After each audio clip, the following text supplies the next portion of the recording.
Comentario capítulo 5. La curación de Naamán. Versículos 1 al 19. Tenemos en este milagro un hermoso cuadro de la salvación mediante la fe en la palabra de Dios. Cada pecador perdido puede verse en Naamán. También puede ver el poder sanador de la fe. Estaba condenado, era leproso. Su hermoso uniforme y poderosas victorias no podían disfrazar el hecho de que Naamán era un hombre muerto, porque tenía una enfermedad que nadie podía curar.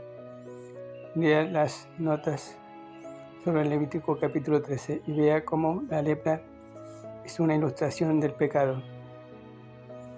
Era enemigo, tenía una sirvienta judía en su casa, una muchacha raptada durante una redada. Como gentil, Naamán estaba fuera de las bendiciones de Israel. Hace Efesios capítulo 2 versículos 11 al 22. Dios entregó a su Hijo por nosotros, aun cuando éramos pecadores. Romanos capítulo 5 versículos 6 al 10.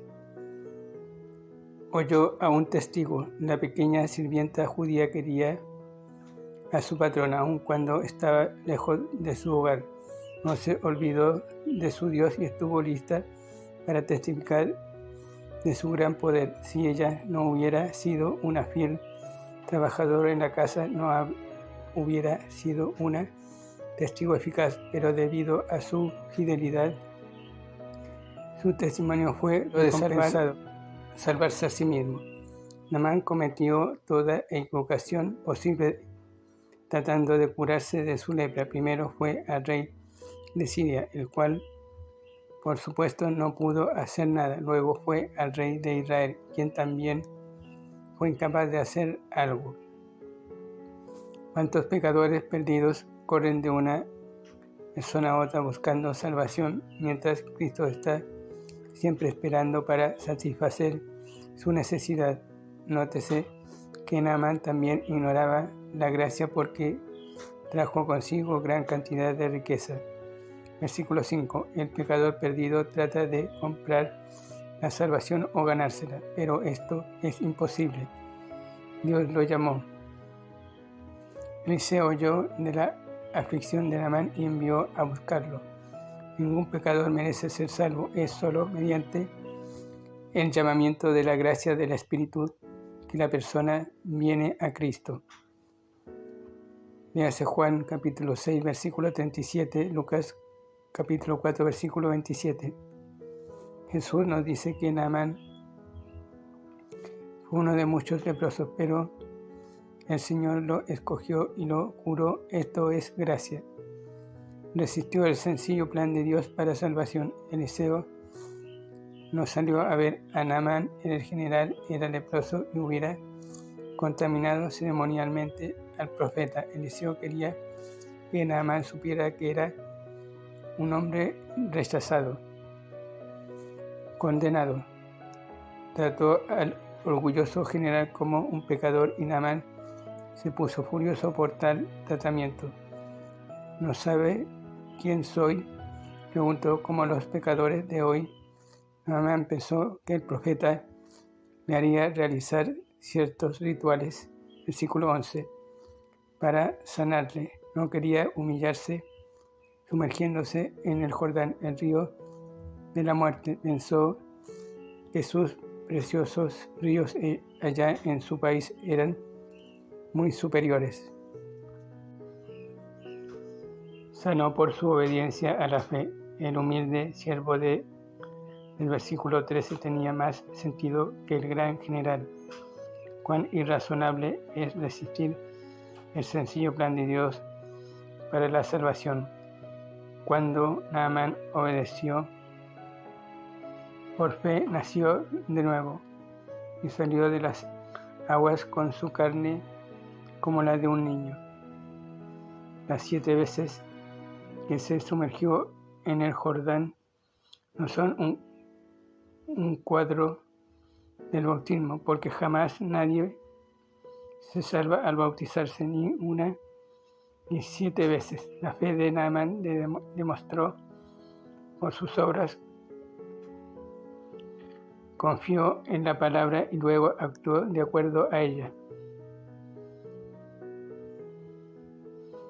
Recibió seguridad. Naamán dijo: aquí, yo decía para mí, versículo 11, pero ahora dice: aquí, ahora conozco, versículo 15, dio testimonio público de la realidad, el poder de Dios y del hecho de que solo Jehová era el Dios verdadero. Tan agradecido estuvo que le ofreció riqueza a Eliseo, quien por supuesto rehusó aceptar el regalo. Si lo hubiera aceptado, hubiera arruinado la lección de la salvación por gracia y le hubiera robado la gloria a Dios. Regresó a su casa en paz. Versículo 19. Naamán sabía que enfrentaría problemas al regresar a Siria, puesto que su rey era un adorador de ídolos. Pero Naamán procuró obedecer al Señor y honrarle plenamente. Todo creyente tiene paz con Dios. Romanos capítulo 5, versículo 1.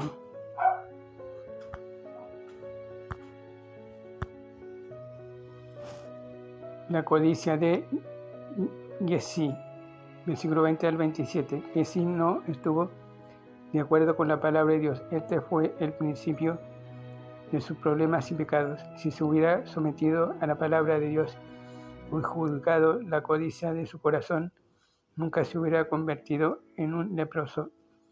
Es importante que el pueblo de Dios juzgue con sinceridad sus pecados en sus corazones. Yo quiero, fue la actitud de Giezi. No tu voluntad. Nótese cuán rápidas y eficientes pueden ser las personas cuando desobedecen la palabra de Dios. Giezi no corrió en capítulo 4, versículo 29 al 31 para resucitar al muchacho muerto, pero aquí corre a Naamán para conseguir riqueza material. Si al menos los cristianos estuvieran tan interesados en cuanto a las cosas espirituales como no están en los materiales. Ahora tenemos dos mentiras. Le mintió a Naamán, versículo 21 al 23. Mi señor me envía, le dijo el general. Eliseo necesita el dinero, no para él, sino para uno de los estudiantes de la escuela. Como Judas, Giezi parecía interesado en los pobres, cuando todo lo que le interesaba era él mismo. Juan capítulo 12, versículos 1 al 7. Por supuesto, al tomar el dinero, Giezi le robó a Dios la gloria, contradijo la palabra del profeta y dio la impresión de que la salvación involucraba dinero y buenas obras. Esta obra suya, única y egoísta, arruinó el cuadro completo. Giezi recibió tanta riqueza que dos de los siervos de Naamán tuvieron que llevársela. Le mintió a Eliseo, versículo 25 al 27. Entró y actuó como si nada hubiese pasado, pero el profeta sabía la verdad y le preguntó dónde había estado. Tu siervo no ha ido a ninguna parte. Otra mentira, el versículo 26, sugiere que Giezi había planeado usar el dinero para conseguir para sí una propiedad. Es probable que la codicia de Giezi estuvo en su corazón mucho antes de este suceso, porque en el capítulo 4 vemos cuán importante fue el criado para levantar al muchacho muerto.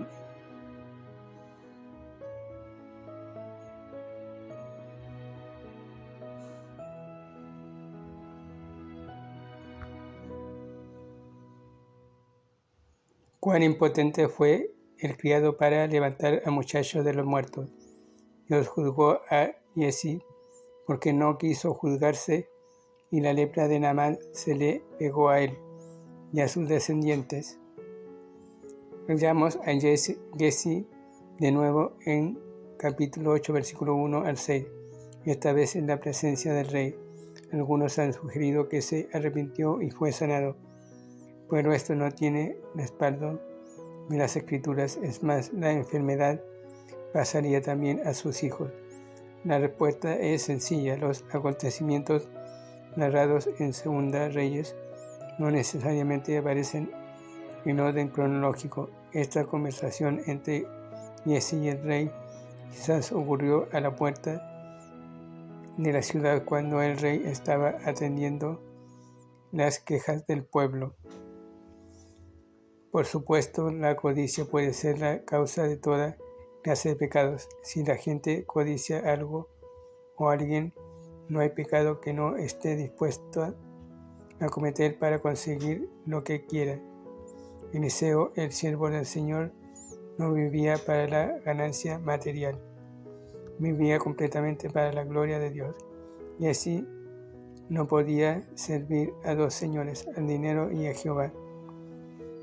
Pablo incluye la codicia en su lista de los pecados de los gentiles. En Lucas 12:13, el Señor es claro al advertir contra los peligros de la codicia. Y en Lucas 16:13 se muestra que este pecado llevará a la gente al infierno. Léase también Efesios capítulo 5, versículo 3. Es interesante contrastar la criada de los versículos 2 y 3 con Giezi. Era una esclava, sin embargo, con gozo testificó del Señor. Él era un hombre libre en su tierra y no obstante se interesaba